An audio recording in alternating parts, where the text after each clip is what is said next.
अक्षरों, अर्थ समूहों, रसों छंदों और मंगलों की करने वाली सरस्वती जी और गणेश जी की मैं वंदना करता हूँ। श्रद्धा और विश्वास के स्वरूप श्री पार्वती जी और श्री शंकर जी की मैं वंदना करता हूँ, जिनके बिना सिद्धजन अपने अंतकरण में स्थित ईश्वर को नहीं देख सकते।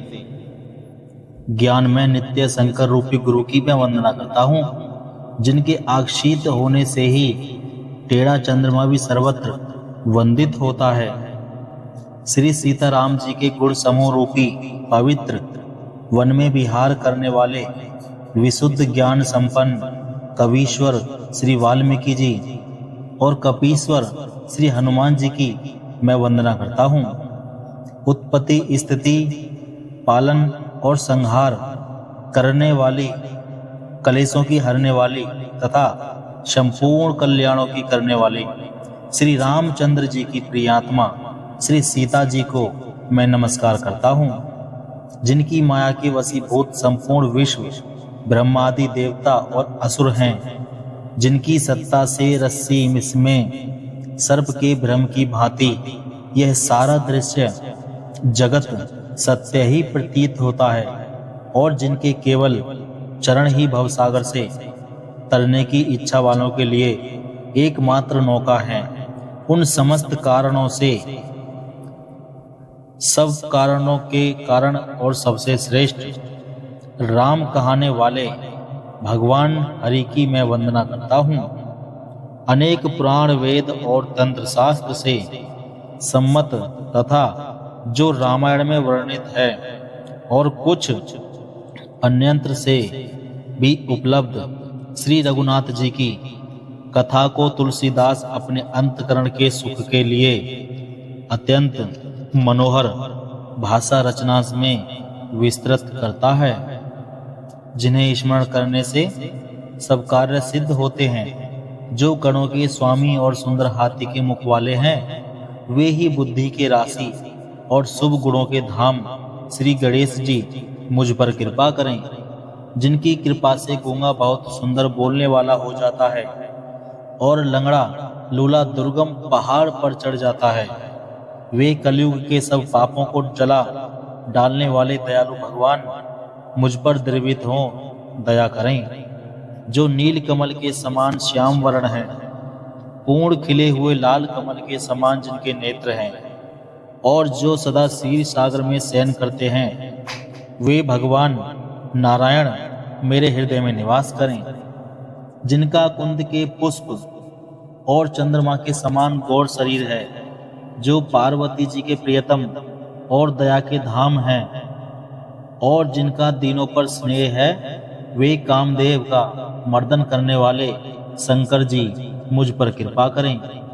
मैं उन गुरु महाराज के चरण कमल की वंदना करता हूँ, जो कृपा के समुद्र और नर रूप में श्री हरि ही हैं और जिनके वचन महामोह रूपी घने अंधकार के नाश करने के लिए सूर्य किरणों के समूह हैं।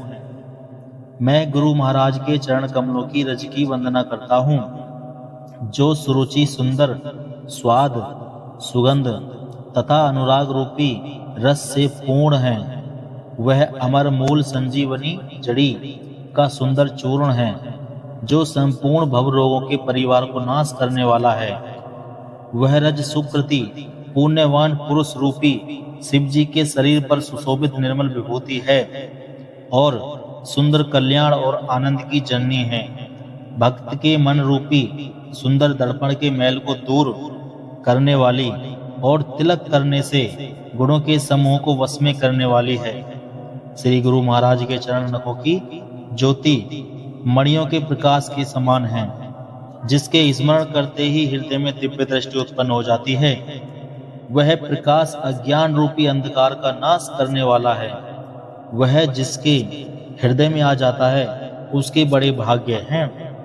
उसके हृदय में आते ही हृदय के निर्मल नेत्र खुल जाते हैं और संसार रूपी रात्रि के दोष दुख मिट जाते हैं।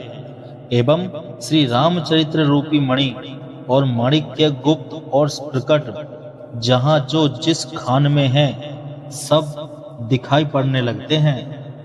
जैसे सिद्ध जन को नेत्रों में लगाकर साधक सिद्ध और सुजान पर्वतों, वनों और पृथ्वी के अंदर कौतुक से ही बहुत सी खाने देखते हैं। श्री गुरु महाराज के चरणों की रज कोमल और सुंदर नैनामृत अर्जन है, जो नेत्रों के दोषों का नाश करने वाला है। उस अर्जन से विवेक रूपी नेत्रों को निर्मल करके मैं संसार रूपी बंधन से छुड़ाने वाले श्री रामचरित्र का वर्णन करता हूँ।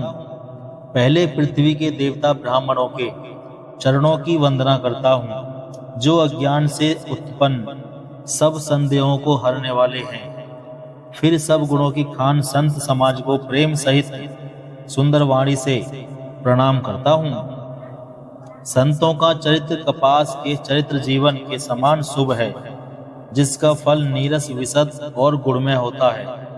कपास की ठोड़ी नीरस होती है, संत चरित्र में भी विषयासक्ति नहीं होती है, इससे वह भी नीरस है। कपास उज्जवल होता है, संत का हृदय भी अज्ञान और पाप रूपी अंधकार से रहित होता है, इसके लिए वह विशद है और कपास में गुण तंतु होते हैं। इसी प्रकार संत का चरित्र भी सद्गुणों का भंडार होता है, इसलिए वह गुणमय है। जैसे कपास का धागा सुई के किए हुए क्षेत्र को अपना तन देकर ढक देता है, अथवा कपास जैसे लोड़े जाने, काते जाने और बुने जाने का कष्ट सहकर भी वस्त्र के रूप में परिणत होकर दूसरों के गोपनीय स्थानों को ढकता है, उसी प्रकार संत स्वयं दुख सहकर दूसरों के छिद्रों, दोषों को ढकता है, जिसके कारण उसने जगत में वंदनीय यश प्राप्त किया है। संतों का समाज आनंद और कल्याण में है, जो जगत में चलता फिरता तीर्थराज प्रयाग है, जहाँ उस संत समाज रूपी प्रयागराज में राम भक्ति रूपी गंगा जी की धारा है और ब्रह्मच विचार का प्रचार सरस्वती जी हैं। विधि और निषेध, यह करो और यह ना करो रूपी कर्मों की कथा कलयुग के पापों को हरने वाली सूर्यतना यमुना जी हैं, और भगवान विष्णु और शंकर जी की कथाएं त्रिवेणी रूप से सुशोभित हैं, जो सुनते ही सब आनंद और कल्याणों की देने वाली हैं। उस संत समाज रूपी प्रयाग में अपने धर्म में जो अटल विश्वास है वह अक्षयवट है, और शुभ कर्म ही उस तीर्थराज का समाज परिकर है।